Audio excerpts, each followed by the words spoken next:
শুধু সেপ্টেম্বর মাসে, গত মাসের কথাই বলছি, সড়ক দুর্ঘটনায় 417 জন নিহত এবং 682 জন লোক আহত হয়েছেন। সড়ক দুর্ঘটনা যেন আমাদের জাতির জন্য একটা স্থায়ী অভিশাপ হয়ে দাঁড়িয়েছে।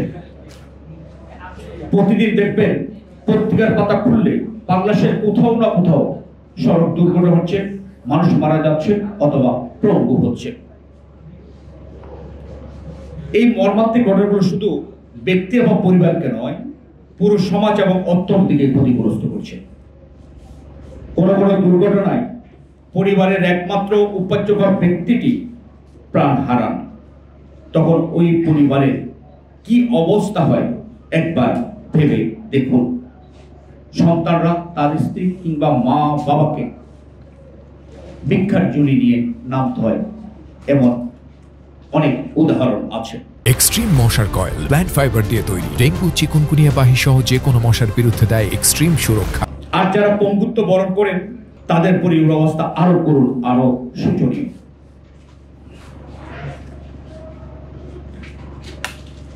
বাংলাদেশের ক্ষেত্রে সড়ক দুর্ঘটনার হারটা অত্যন্ত উদ্বেগজনক, যেটা বিশ্ব অন্যান্য দেশের চেয়ে অনেক অনেক বেশি।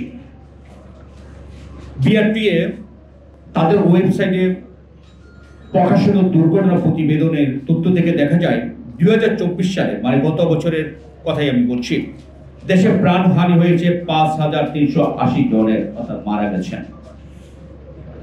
তবে বেসরকারি যে হিসাব, এর সংখ্যা আরো অনেক অনেক বেশি।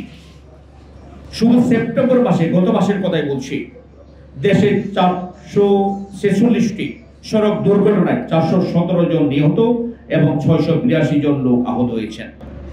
এই বিপুল সংখ্যক প্রাণহানি শুধু একটি সংখ্যা নয়, প্রতিটি মৃত্যুর পেছনে রয়েছে এক একটি পরিবারের স্বপ্নভঙ্গ এবং সীমাহীন কষ্ট। রোড সেফটি ফাউন্ডেশনের প্রতিবেদন, সেই প্রতিবেদনে বলা হচ্ছে দেশে 2024 সালে সড়ক দুর্ঘটনায় আর্থিক ক্ষতির পরিমাণ 21,880 কোটি টাকা ছাড়িয়ে যাবে, যা জিডিপির 1.5% বেশি।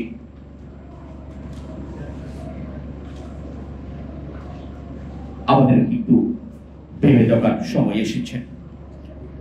একটা বিষয় আমাদের অনেকের জানা নেই, সড়ক দুর্ঘটনায় মারা গেলে কিংবা আহত হলে একটা ক্ষতিপূরণ দেওয়ার আইন আছে, বড় একটা ফান্ডও আছে। সড়ক দুর্ঘটনায় নিহত বা আঘাতপ্রাপ্ত হয়ে মারা গেলে ভুক্তভোগী ব্যক্তির পরিবার ক্ষতিপূরণ হিসেবে 5 লক্ষ টাকা পাবে, এটা আইন আছে। গুরুত্বপূর্ণ অঙ্গহানি হলে ভুক্তভোগী ব্যক্তি পাবে 3 লক্ষ টাকা। আহত যারা আছেন চিকিৎসার মাধ্যমে স্বাভাবিক জীবনে ফিরে আসার সম্ভাবনা না থাকলে তাদের আর্থিক সহায়তা 3 লক্ষ টাকা। তবে স্বাভাবিক জীবনে ফিরে আসার সম্ভাবনা থাকলে তারা পাবেন 1 লক্ষ টাকা। দুর্ঘটনার 30 দিনের মধ্যে এই আবেদন করতে হয়, কিন্তু এটা আমাদের বেশিরভাগ মানুষ জানেন না বলে তারা আবেদন করেন না। আরেকটি বিষয় হচ্ছে 30 দিনের মধ্যে আবেদন করতে বলা হয়েছে। অনেকে শোকাহত থাকেন, তারপরে যেতে হয় ইউএনওর কাছে, ইউনিয়ন ডিসির কাছে।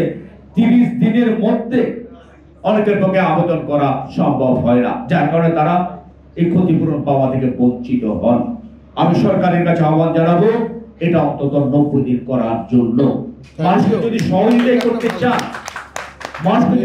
করতে চান, তাহলে এত বড় একেবারে স্বল্প সময়ে বেঁধে দিয়ে তাদের বঞ্চিত করবেন কেন? 30 দিন চলে গেলে 31 দিনের দিন কিন্তু আর টাকাটা দেওয়া হয় না। এই বিষয়টি বিবেচনার জন্য আমি বিনীতভাবে অনুরোধ করব। কেন হচ্ছে দুর্ঘটনা?